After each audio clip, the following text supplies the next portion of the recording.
Good morning, take your seat. चलिए, पिछला class में हम लोग पढ़े थे हाइट एंड डिस्टेंस कंप्लीट हो गया था। हाइट एंड डिस्टेंस कंप्लीट हो गया था। आज न्यू चैप्टर स्टार्ट करेंगे। चलिए, न्यू चैप्टर स्टार्ट करते हैं। आज बहुपद क्या होगा?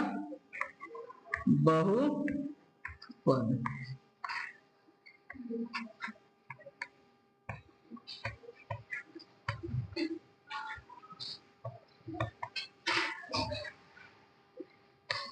पोलिनोमियल, इंग्लिश में इसका नाम होता है पोलिनोमियल, हिंदी में बोलते हैं इसको बहुपद। चलिए, इससे जो होता है ऑब्जेक्टिव बेसिस से ज्यादा क्वेश्चन, मतलब थ्योरी इसका ढंग से पढ़ना है। थ्योरी ठीक ठाक से पढ़ेगा तो क्वेश्चन आराम से बनेगा। इसमें सिर्फ और सिर्फ बात हमें करना है थ्योरी पर गौर से। थ्योरी बात एकदम ध्यान से पढ़िएगा कि थ्योरी क्या होता है। जब थ्योरी मन से पढ़ेंगे तो इसका एक्सरसाइज बहुत बेहतर से बनेगा। एक्सरसाइज में ज्यादा टाइम नहीं लगेगा, सिर्फ और सिर्फ थ्योरी पर बात करना है बेहतर तरीका से। चलिए, पॉलिनोमियल है। सबसे पहले पॉलिनोमियल क्या होता है? बहुपद। हिंदी में क्या देखते हैं? बहुपद। इसका वर्गीकरण पहले करके हम दिखाते हैं, उसके बाद बताते हैं। इसका जब हम लोग वर्गीकरण करेंगे तो दो शब्द बनेगा, एक बहु होगा और दूसरा पद होगा। एक बहु होगा, दूसरा क्या होगा? पद। बहु का मतलब वो बहु मत समझना जो सास बहु वाला बहु होता है। यहाँ बहु के मतलब होता है एक वचन और बहुवचन। एक वचन बहुवचन वाला बहुवचन जो होता है उस तरह से बहु।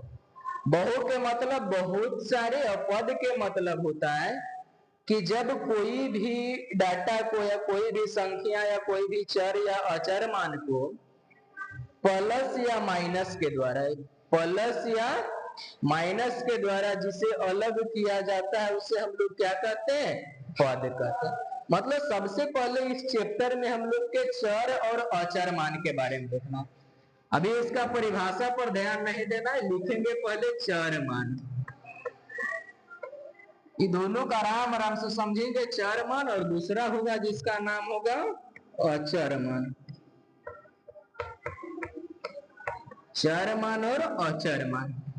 चर मान के मतलब होगा बदलने वाला, यानी जो परिवर्तनशील होता है। हम लोग बोलेंगे चर मान वैसा मान होगा जो परिवर्तनशील होगा, मतलब जो कंटिन्यू चेंज होते रहेगा उसे बोलेंगे चर मान, और जो परिवर्तन नहीं होगा उसे बोलेंगे अचर मान।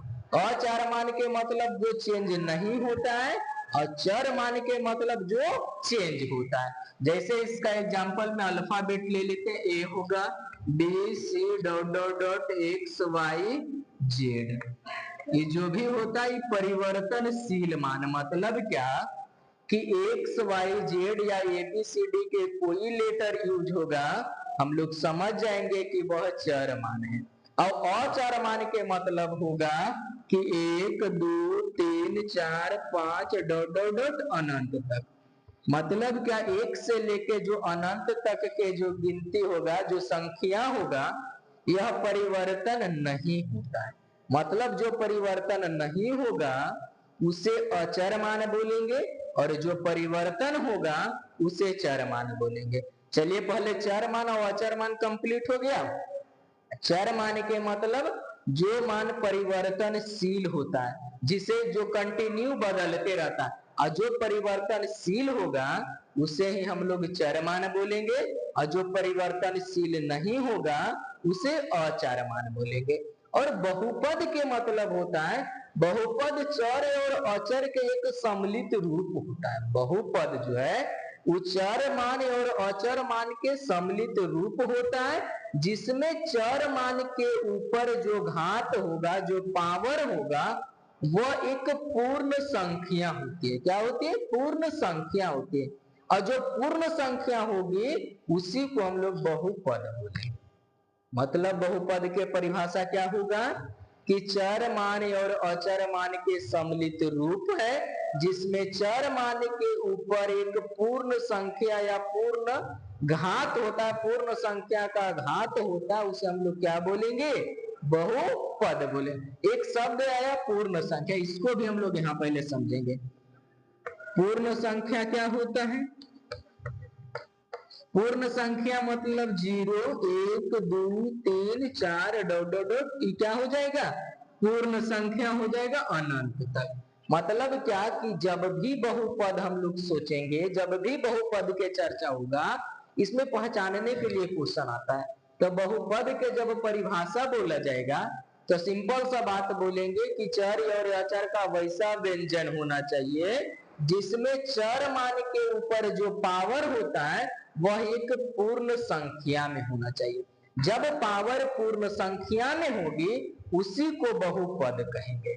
मतलब क्या कि जब बहुपद होना है तो बहुपद होने के लिए उसका पावर हमेशा हमेशा या तो 0 होना चाहिए, या तो 1 होना चाहिए, या तो 2, या तो 3, या तो 4 होना चाहिए।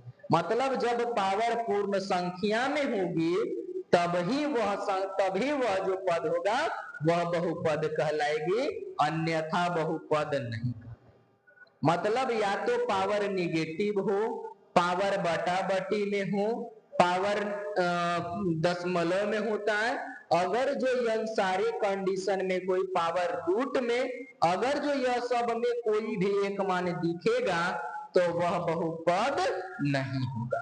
मतलब क्या? बहुपद होने के लिए सिर्फ और सिर्फ चर मान के घात एक पूर्ण संख्या होना चाहिए। जैसे एग्जाम्पल में हम आपको दिखाते हैं, मान लिया जाए 3x square plus 4x plus 5। यहाँ पर देखो यह एक बहुपद हो गया। और यहाँ हम देखते हैं 5x square plus root 6x, यहाँ भी बहुपद होगा। लेकिन यही अगर जो देखेंगे 5x square plus root x 6 या 6 रूट x लिख देते हैं, यहाँ पर जो यह होगा ये बहुपद नहीं। बहुपद के मतलब हम सिंपल सा बात बताएं कि जब भी बहुपद होगा तो उसका चर मान के ऊपर जो घात होना चाहिए, चर मान के ऊपर जो पावर होना चाहिए वह यहाँ एक पूर्ण संख्या होना चाहिए। पूर्ण संख्या के मतलब 0 होना चाहिए, या 1 होना चाहिए, या 2 होना चाहिए, या 3 होना चाहिए, या 4, या डॉट डॉट अनंत तक होना चाहिए।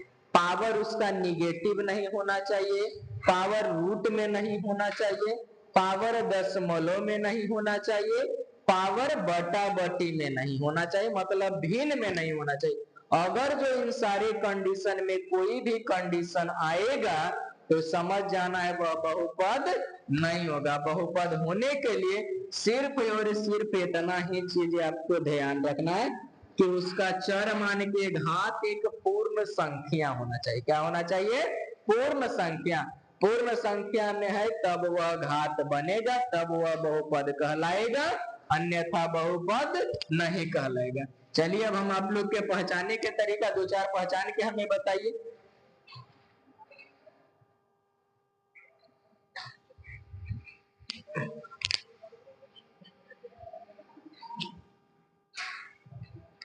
चलिए यहाँ लिखते हैं 3x प्लस 4, दूसरा 4x square plus 5x plus 6, तीसरा 7x square plus root 8x plus 9, चौथा 5x cube plus 6x root x plus 7x square, पांचवा x प्लस 1/x, छठा y स्क्वायर 1/y स्क्वायर।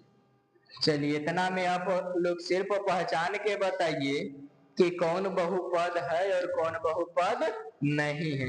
हम सिंपल सा बात बताएं, जिसका पावर जो होना चाहिए, जो घात होना चाहिए, या तो 0 हो, या तो 1, या तो 2, या तो 3 डॉट डॉट, अगर जो इस रूप में कोई है तबे वह क्या बनेगा?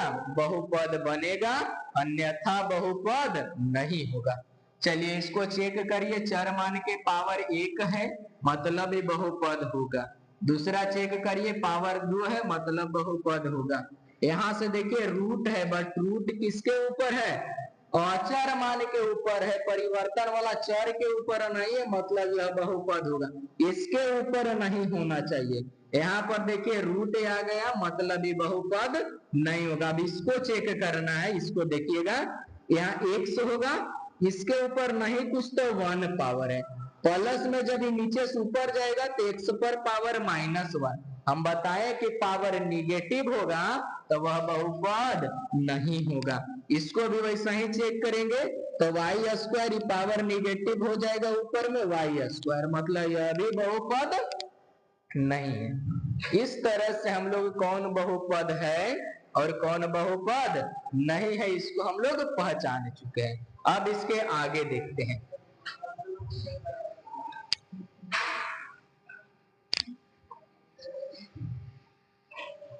बहुपद पहचानने के बाद बहुपद का वर्गीकरण करते हैं। क्या है? बहुपद का वर्गीकरण। बहुपद का वर्गीकरण जनरली हम लोग दो तरीका से करते हैं, दो आधार मान के। पहला हो जाएगा घात के आधार पर,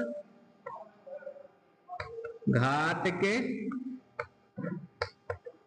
आधार पर, और दूसरा हो जाएगा पद के आधार पर, पद के आधार पर। पहला जो बनेगा वो क्या बनेगा? घात के आधार पर बनेगा, और दूसरा क्या होगा? पद के आधार पर बनेगा। घात के मतलब क्या होगा बाबू बताइए?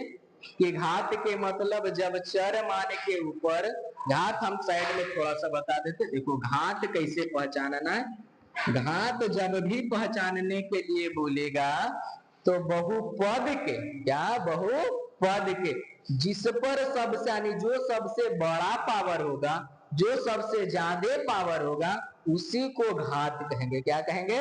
जो सबसे बड़ा पावर होगा, जो सबसे बड़ा पावर होगा वही उसका घात होगा। सबसे बड़ा पावर के मतलब क्या होता है आप पहचान के बताइए। देखिए मान लिया जाए 3x², यहाँ पर y पर पावर 5। अब इसका घात क्या होगा? घात के मतलब जो बड़ा पावर, मतलब 2 और 5 में कौन बड़ा? 5 है, तो इसका घात आपका 5 हो जाएगा। तो जो बड़ा पावर होगा वही क्या कहलाएगा? घात कहलाएगा। जैसे 3x पर पावर 5, y पर पावर 10। अब बताइए चर मान पर एक जगह 5 पावर, एक जगह 10 पावर।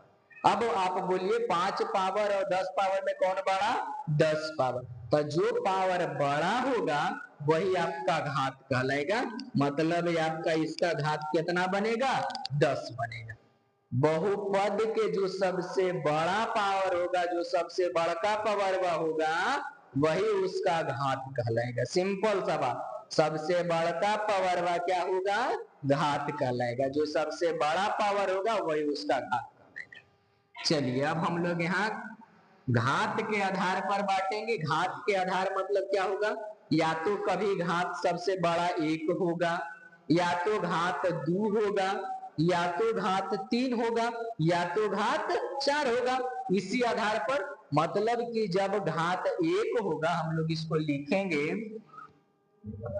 कि जब घात 1 हो, क्या? जब अधिकतम घात 1 हो, मतलब क्या? जब अधिकतम घात 1 होता है तब इसको हम लोग रैखिक बहुपद बोलते हैं। क्या बोलते हैं? रैखिक बहुपद। रैखिक बहुपद के मतलब जिसका पावर मैक्सिमम से मैक्सिमम 1 होता है उसे रैखिक बहुपद कहते हैं। इसको रैखिक बहुपद बना देते हैं। पहला में क्या हो जाएगा? रैखिक बहुपद। रैखिक बहुपद किसको बोलेंगे? वैसा बहुपद जिसका मैक्सिमम से मैक्सिमम पावर 1 होता है, घात 1 होता है, वही क्या कहलाता है?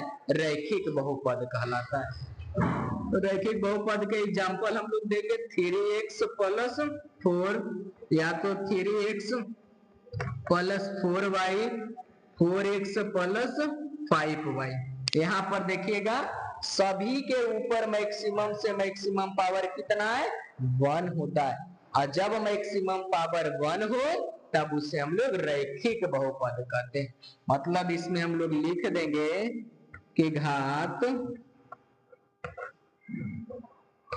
अधिकतम कितना होना चाहिए? 1 होना चाहिए।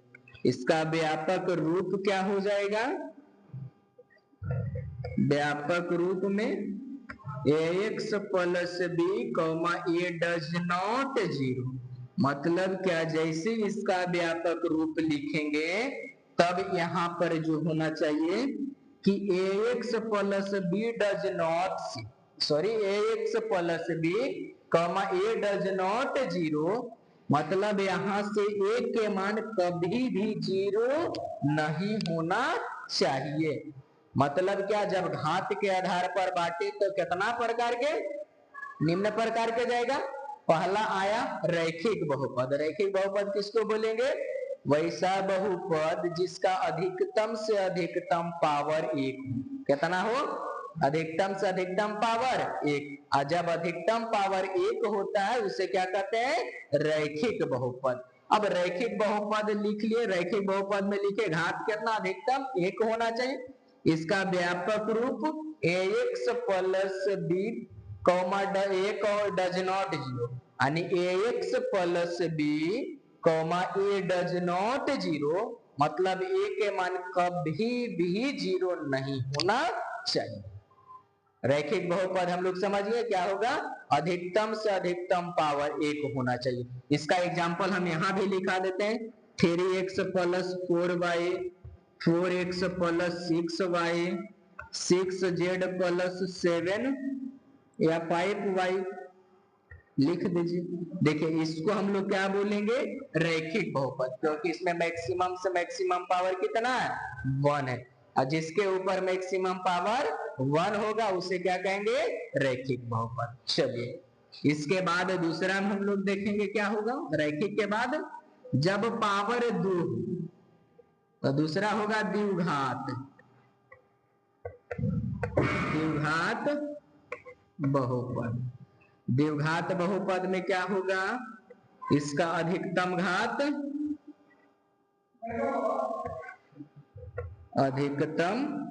घात 2 होगा। इसका व्यापक रूप क्या हो जाएगा?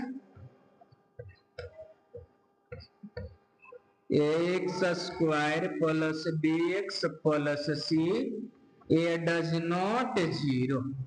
मतलब क्या होगा? द्विघात बहुपद में भी जिसका अधिकतम पावर मैक्सिमम से मैक्सिमम पावर कितना होना चाहिए?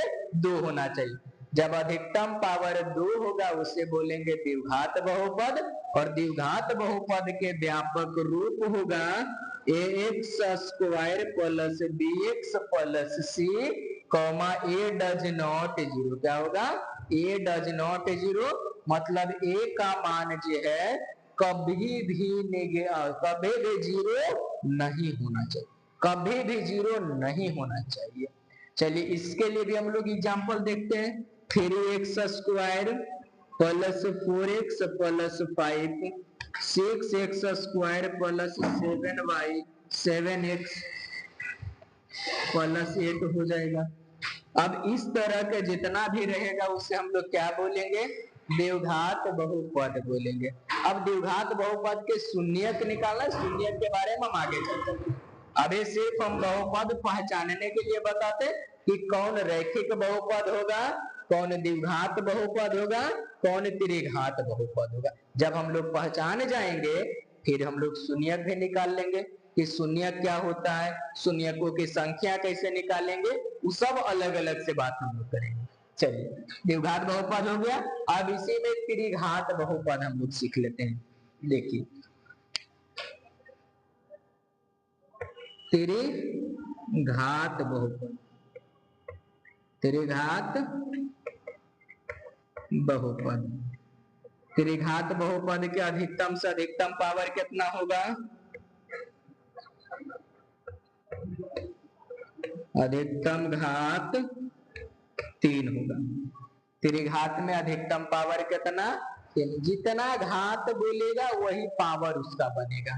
अगर जो द्विघात बोल रहा है मतलब अधिकतम से अधिकतम 2 पावर, त्रिघात बोल रहा है तो अधिकतम से अधिकतम 3 पावर, चतुर्थ घात बोलेगा तो अधिकतम से अधिकतम 4 पावर। जितना घात के नाम लेगा वही उसका मैक्सिमम नंबर ऑफ पावर होगा।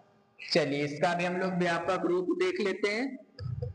व्यापक रूप, व्यापक रूप बन जाएगा ax cube plus bx square plus cx plus d comma a does not 0। ax cube plus bx square plus cx plus d a does not 0, मतलब यहां भी 0 नहीं होना चाहिए। चलिए यह जे रूप आएगा ये किसका हो जाएगा, तेरे घात के बन।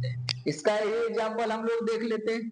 10x cube plus 4x square plus 5x plus 6 या 6x cube plus 7x square plus 8x plus 9। यहाँ जो बन गया ये जो है ये तेरे घात है, यह भी किसका है, तेरे घात। मैक्सिमम पावर देखिए 10, इसका मैक्सिमम पावर कितना 3।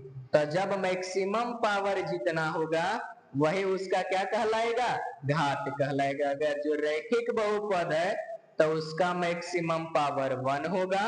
जब द्विघात है मतलब उसका मैक्सिमम पावर 2 होगा। जब त्रिघात होगा तो उसका मैक्सिमम पावर 3 होगा। जब चतुर्थ घात होगा तो उसका मैक्सिमम पावर 4 होगा। बट हमें जनरली 10वां में सिर्फ त्रिघात तक पढ़ना है, तो यहाँ तक हो गया।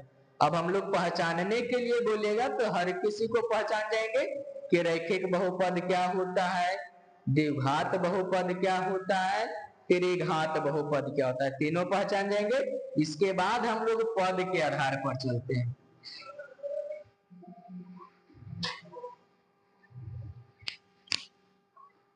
चलिए पद के आधार पर पद हम बताएं। पद क्या होता है कि अगर जो कोई बहुपद होगा जिसे या तो प्लस माइनस सिर्फ 2 चिन्ह ध्यान रखना कि प्लस और माइनस के द्वारा जिसे अलग किया जाता है, चाहे प्लस हो चाहे माइनस, इसके अलावा गुना भागा ध्यान नहीं देना, सिर्फ प्लस और माइनस। अगर जो प्लस और माइनस के द्वारा जब अलग किया जाएगा उसे हम लोग पद बोलेंगे। अगर जो सिर्फ एक है, सिंगल है, तो उसे एक पद बोलेंगे।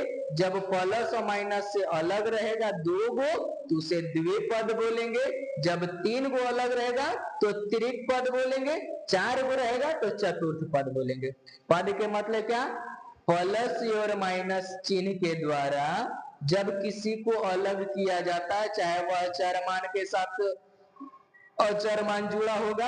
जैसे हम एग्जांपल से समझाते हैं, यहाँ देखिए पहला आ जाएगा एक पद, या इसी को एकल पद बोलते हैं। क्या बोलेंगे, एकल पद।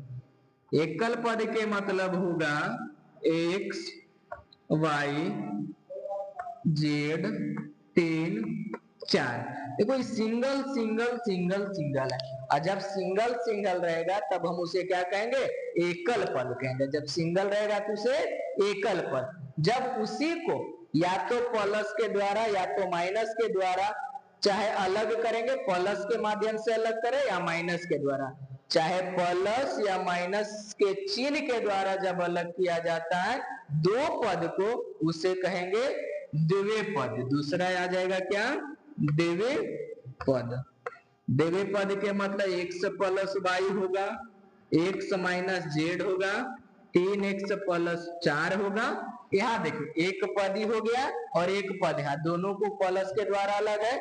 यहाँ x और यहाँ z दोनों को माइनस के द्वारा अलग है। यहाँ एक 3x और एक 4 यहाँ प्लस के द्वारा। तो सिर्फ इतना ही ध्यान रखना कि जब प्लस और माइनस के द्वारा जिसे अलग किया जाएगा उसे हम लोग क्या कहेंगे, पद कहेंगे। क्या कहेंगे, पद कहेंगे। अगर जो वह 2 गो अलग है तो उसे द्वितीय पद कहेंगे। 3 गो अलग रहेगा तो उसे तृतीय पद कहेंगे। 4 गो अलग रहेगा तो उसे चतुर्थ पद कहेंगे। हम सिंपल भाषा में सोचना है कि जिसको प्लस और माइनस से अलग कर देंगे वही पद कहलाएगा। चलिए यहाँ से इसके बाद तृतीय पद आ जाएगा। तृतीय पद के मतलब x plus Y plus Z हो सकता है, 3x plus 4y minus 5z हो सकता है।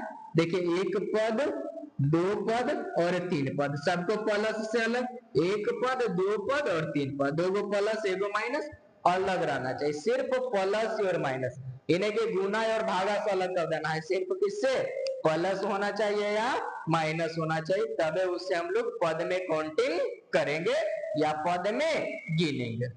चलिए त्रिक पद वैसा ही चार रहेगा तो चतुर्थ पद हो जाएगा, ठीक है। चलिए अब इसको मिटा देते हैं।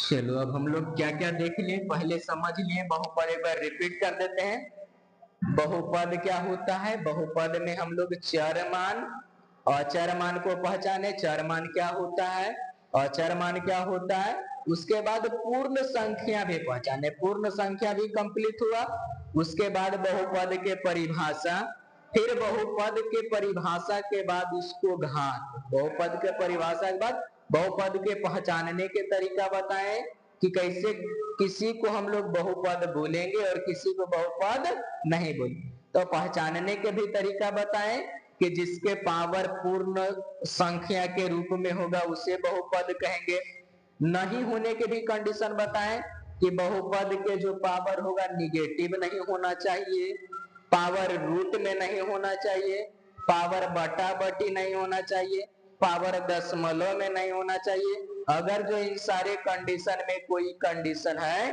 तो वह बहुपद नहीं, अगर जो पावर पूर्ण संख्या के रूप में तबे वह बहुपद होगा।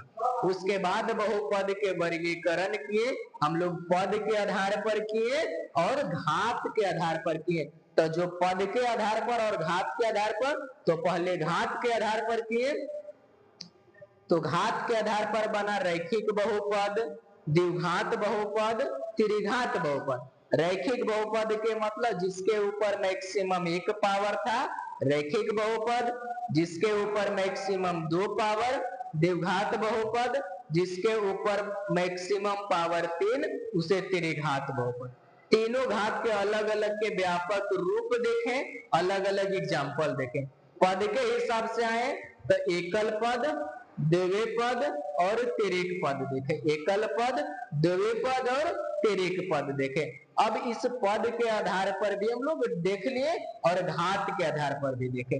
अब इसमें एक और पॉइंट हम लोग देखते हैं, शून्यकों की संख्या, शून्यकों की संख्या ग्राफ से किससे निकालना है, ग्राफ से निकालना है कि शून्यकों की संख्या कैसे होगा, ग्राफ से शून्यकों के संख्या। जब भी शून्यकों की संख्या बोलेगा ग्राफ से तो ध्यान रखना है, ध्यान क्या रखना है कि जब ग्राफ हम लोग बनाएंगे, ग्राफ के मतलब होगा एक्स अक्ष और वाई अक्ष। यहाँ देखिए एक्स अक्ष, एक्स डैश, ये वाई और यहाँ वाई डैश। अब शून्यकों के संख्या के मतलब होता है कि जो एक्स अक्ष रहेगा, जो भी एक्स अक्ष है बाबू, एक्स अक्ष को जितना बार काटेगा या जितना बार टच करेगा, जितना बार काटेगा या जितना बार टच करेगा वही संख्या शून्यकों की संख्या कहलाएगी। क्या होगा, शून्यकों की संख्या कैसे पता करेंगे, जितना बार वह एक अक्ष को काटेगा या जितना बार एक अक्ष को टच करेगा वही शून्यकों की संख्या होगा। वाई अक्ष में कोई लेन देन नहीं है, वाई अक्ष से कोई मतलब नहीं रखना है, सिर्फ और सिर्फ एक अक्ष को, एक सच को जितना बार टच करेगा वही उसका शून्यकों की संख्या होगा। जैसे मान लिया जाए इसको हम यहां से यहां इस तरह से ग्राफ खींचे, तो इस लाइन को देखिए यहां से यहां, एक बार यहां टच किया, एक बार यहां टच किया, और जितना बार इसको टच करेगा वही उसका संख्या कहलाएगा। मतलब इसमें टोटल शून्यकों की संख्या कितना होगा, अगर जो वह लाइन ऐसे यहां से कट करेगा, इस बाई अक्ष को कट करेगा, तो उस समय कोई मतलब नहीं, शून्यकों की संख्या 0 होगा, क्योंकि वाई अक्ष को कट करने के बाद हमें शून्यकों की संख्या नहीं फाइंड किया जाता है। तो शून्यकों की संख्या किससे निकलेगा, सिर्फ और सिर्फ एक अक्ष से मतलब रखना चाहिए कि एक अक्ष को जितना बार कट करेगा वही शून्यकों की संख्या होगा। ये ग्राफ के माध्यम से। अब डिजिट के माध्यम से, पहले ग्राफ के माध्यम से एक चैप्टर बन जाएगा। अब इस चैप्टर को बना लेते, उसके बाद आगे के थ्योरी आगे देखेंगे। एक्सरसाइज स्टार्ट कर देते हैं 2.1, इसी में एक्सरसाइज कंप्लीट कर लेते हैं। एक्सरसाइज 2.1, चलिए पहला क्वेश्चन देखते हैं इसका।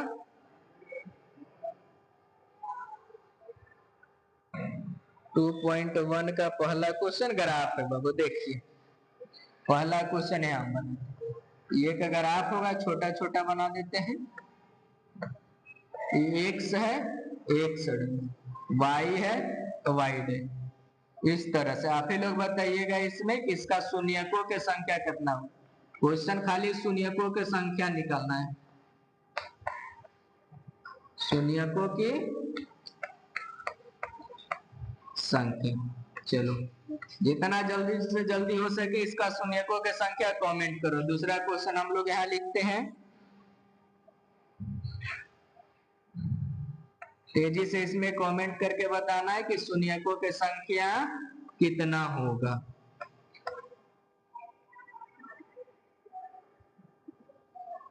चलिए इसका ग्राफ ऊपर गया है इस तरह से। तीसरा क्वेश्चन यहाँ बनाते हैं,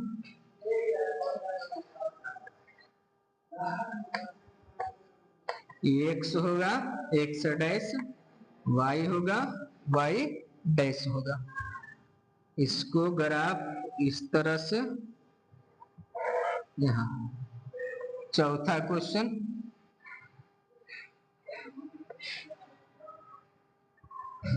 इसका ग्राफ इस तरह से, एक्स एक्स डैश, ऊपर वाई नीचे वाई डैश। अगला पांचवा ग्राफ हम लोग यहाँ देख लेते हैं,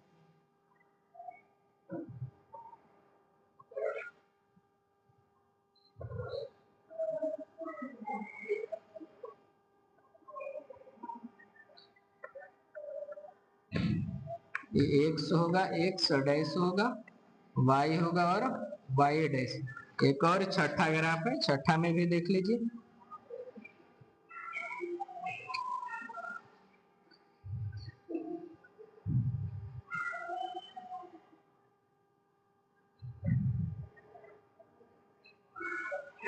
चलिए ये टोटल 6 क्वेश्चन था, 6 ग्राफ हम लोग बना लेते हैं। कितना, एक एक्सरसाइज 2.1 में सिर्फ शून्यकों की संख्या फाइंड करना है, जिसमें 6 ग्राफ था। 6 ग्राफ के हम चित्र बना दिए, इस 6 ग्राफ से हमें सिर्फ शून्यकों की संख्या बताना। चलिए शून्यकों की संख्या के लिए क्या बताएं, सिर्फ और सिर्फ किसको ध्यान देना है, एक अक्ष को। किसको, एक सच को। अगर जो कोई एक सच के जितना बार काटेगा, एक सच को जितना बार कट करेगा वही उसका शून्यकों की संख्या होगा। चलिए देखिए इसमें एक सच को कहीं कट किया है, नहीं किया है, तो इसमें शून्यकों की संख्या 0 हो जाएगा। इसमें देखिए एक बार यहाँ कट किया, एक बार यहाँ, एक बार यहाँ, टोटल कितना 3 किया है, तो इसमें शून्यकों की संख्या 3 होगा। फिर कहा इसको देखिए एक सच को कितना बार कट किया, एक बार, मतलब इसमें शून्यकों की संख्या 1 होगा।